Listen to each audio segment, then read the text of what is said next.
Good evening and welcome. Tonight we'll be going over the history and geography of Absheron, Azerbaijan. Now this is going to be a very interesting video, I think. I am doing my first kind of countries of the world / ASMR around the world video with no script. Let me prove it to you.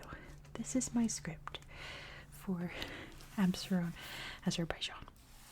I got nothing, and you'll see why in a minute. So, for the longest time, from the 1960s, when this was part of the Soviet Union, the Soviets created the Absheron area, named after the Absheron Peninsula you can see here jutting into the Caspian Sea. It's also where the capital city of Baku is located. So I made my list of areas I wanted to do for this series in about mid to late 2021 and worked on it for many months. As you can imagine, this was quite an undertaking to make this list. But apparently, after I filed away the Azerbaijan territories, they changed in late 2021. Instead of, 12 districts, there are now 70. So Absheron shrank considerably. It no longer occupies the entire peninsula. Baku is its own capital city district. So when I started researching, I was like, oh my gosh, the history is going to be so long because it includes Baku and all of these oil towns and the oil rigs out here in the Caspian Sea, not to mention all of the other really interesting sites that we're going to talk about in a minute. But then I looked and saw that Absheron had shrank considerably. But so many of the interesting things that I want to talk about are still in that area, besides Baku, which is a bummer we're not going to talk about today because that's a really remarkable city. So I didn't draw the new borders on here. I kind of now have this phobia that they're going to change again. Apologies for the airplane overhead. So here's what we're going to do tonight. We're going to play entirely on Google Earth, which hopefully the internet is working a lot better today. So here you can see in red the outline of the new borders of the Absheron district. You can see there's no sea borders here. It's totally inland. And let me zoom out a bit so if you don't know Azerbaijan, you can see where we are exactly in the world. We are in the Caucasus mountain region of Eurasia, technically Asia, but many people will argue that it's still Europe, which fair. This part of the Eurasian Caucasus region is very culturally European, although technically Asian, So there's Azerbaijan. You can see it borders Armenia, Georgia, and Russia up here, along with the big, beautiful Caspian Sea. And there's little Absheron. So there was a lot of history to talk about when it encompassed the whole peninsula and capital city there, but now there's not. Anytime I tried to Google Absheron history, I got Baku history because Baku used to be in Absheron, but it is no longer as of about a year-ish ago. So I did not find any historical things about this area except for a few, which I'm going to show you. But first, let's talk about geography, because as you can see, Azerbaijan has a ton of mountains. It's got the Caucasus going all through it. There's this big marshy area down here, and as you can see, this area is very differently colored. Why is that? What's going on in this area that used to be the entirety of Absheron, right? Let's find out. First, we're going to start over here and take a look at these cool lakes. We'll see a few more pictures of it in the slideshow up here. There's two big salt lakes and this big gorgeous reservoir up here. Then as we go down here, you can see the scenery change drastically now. what is going on over here? What is creating all of these interesting land formations? It is volcanoes, but not just any volcano. These are mud volcanoes. The volcanoes that spit out mud. They are all over the place, and this terrain has become not just rocky and hard from the solid mud, but very oopy and goopy from the wet mud. They are all over the place. I was having fun just going around and there's a volcano. And let's head down here. Let's find another one.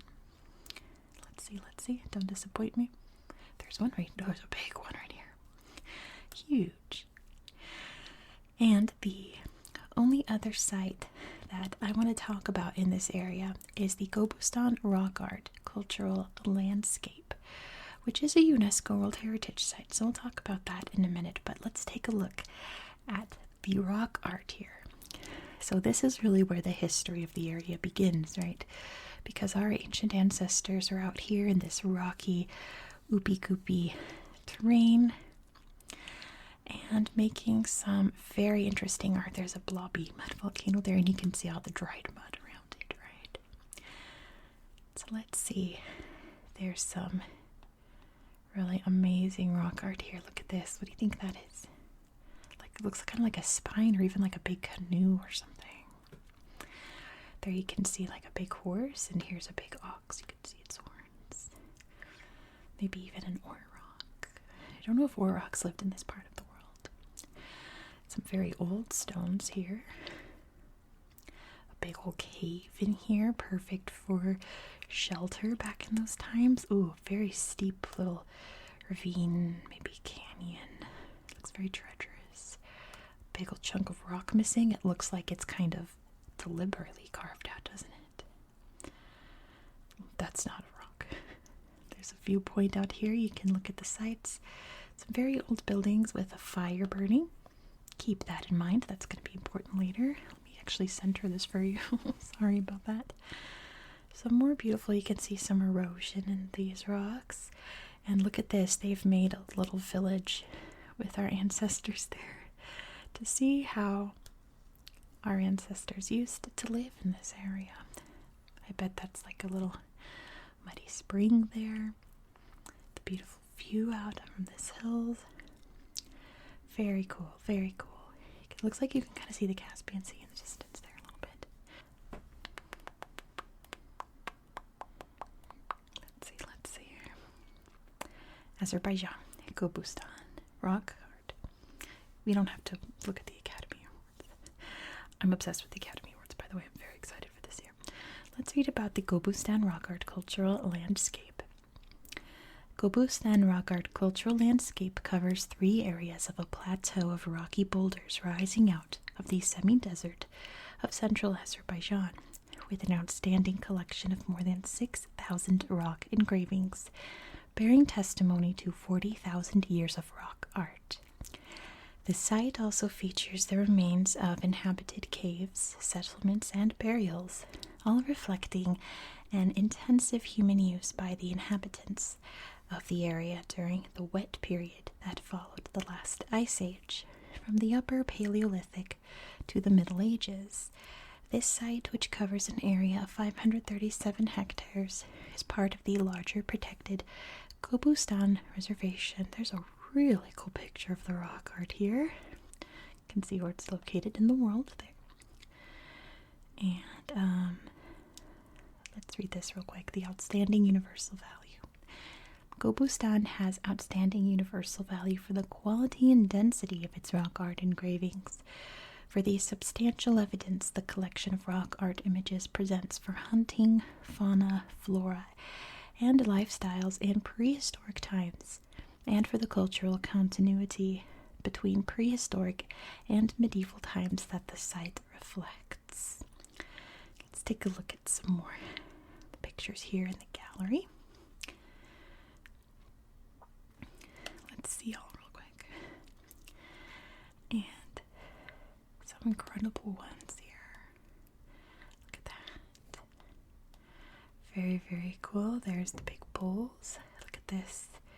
Big holes. What do you think? They use that for storage or maybe even toilets? But yeah, a very remarkable. Look, this is a carving, right? That's not even a drawing. That's cool with the horns. Or the antlers, I should say. That's definitely deer. There's the big ship. Maybe sailing out on the Caspian Sea. And lots of gorgeous, gorgeous carvings from our ancestors. Very cool. Just spot on my apps there. Okay. So, the other important historical thing that would have happened way after our ancestors carved those rocks was the religion of Zoroastrianism. Zoroastrianism was introduced to the area. Iran is just down here. I should have said it borders Iran too. Hello, the country borders Iran. Where Zoroastrianism came from. One of the most important symbols of Zoroastrianism is fire. It's seen as this very important cleansing thing about it. So fire is very sacred. And Azerbaijan's nickname is the Land of Fire. And I'm going to show you why. Take a look at this slideshow. We already saw the Gopustan Rock Art. We're going to look at Yanar Dagh, which you can see is located right here and is one of the top tourist spots in all of Azerbaijan. Azerbaijanis are incredibly proud of this area. Now, as you can see, it is on fire. And that is because Azerbaijan, this whole coastal area of Azerbaijan actually, is very rich in oil and gas. And there's lots and lots of natural gas underneath these rocks. So when they were lit on fire, boom. And it's been burning for a very, very long time. Very remarkable to see at night. People are very proud. You can take your selfies there at Yanar Dagh. It's a big hole in the ground, so that's it from a distance. They built this amphitheater here. They do like plays and concerts here by the fire. And they've also built this really cool rock museum outside of the hill. I think that's the hill up here. Lots of very cool ancient stones. Yanar Dagh, the burning mountain. Very, very neat. Imagine going to a concert here. Look, someone's posing right by the burning hill. So there are many different fires happening in this area. Yanar Dagh. This is just the most famous one. Your kids can play there. It's pretty cool when they're bored of staring at the fire and looking at these cool rocks. What is this? A gravestone from the 18th century. Isn't that neat? Look at the writing. That is so cool. You can see the Yanar Dagh sign up there. There's a little visitor center, and there's the flag of Azerbaijan, because people are very proud of this place in Azerbaijan. It's a huge symbol for their country, the Land of Fire. Lots and lots of underground fires. Very similar things happening in like Centralia, Pennsylvania, or the Gates of Hell in Turkmenistan. Places like that where fires are just burning because there's tons of gas underground and it's all on fire. Next, we're going to take a look at these lakes here. Oh, we've seen the mud volcanoes. We love them. First, we have Masa Circle. No accents there, so I hope that's correct. It is a salt lake, as you can see here. And the salt content in bacteria makes it appear pinkish. There are lots of sheep here. Very sweet. Looks like they're swimming in it. I wouldn't go too deep in that water. I definitely wouldn't put my head under in that water. Lots of sheep. And there's beautiful flowers. And more sheep. Here we go. Salty, salty, pinky water, right? Pretty cool. The other lake isn't as pink, but it's definitely salty as well. I assume, I didn't research it, but I assume that these lakes were made as a result of mining, right? Sort of like runoff after digging in the area. Lots of salt. You can just dig it out of the water. Yeah, lots of very Soviet-looking buildings around there. I'm sure it was some kind of mining thing that nice houses there, and a big salt flat that created these lakes. To me, it makes the most sense, but I could be wrong. And then we have this big reservoir, Jeran Batan Reservoir. Sorry if you can hear my neighbors upstairs. I'm filming in the daytime, if you can't tell. This huge, big reservoir. Isn't that gorgeous? From what I can tell of maps of Azerbaijan, this is definitely the biggest man-made lake in the country. Really beautiful. Who doesn't love a good reservoir to go hang out by and enjoy the breeze off the water and walk around the lake and even splash in it if some parts allow you to? So, in a nutshell, that is Absheron. It is the outskirts of Baku up here, along with Yanar Dog, which is it's like right on the border of the Baku district. There it is, Baku district, and Absheron. So you can see it gets a little suburby up here. Lots of mining, and see, that's why I think it's mining. Look at all this. It's gotta be, right? And then the farther you go out, the more remote it gets, and the more rocky and goopy it gets. There are so many mud volcanoes. When I used to read about the mud volcanoes as like a cool fact about Azerbaijan, I thought there may be like 2 or 3.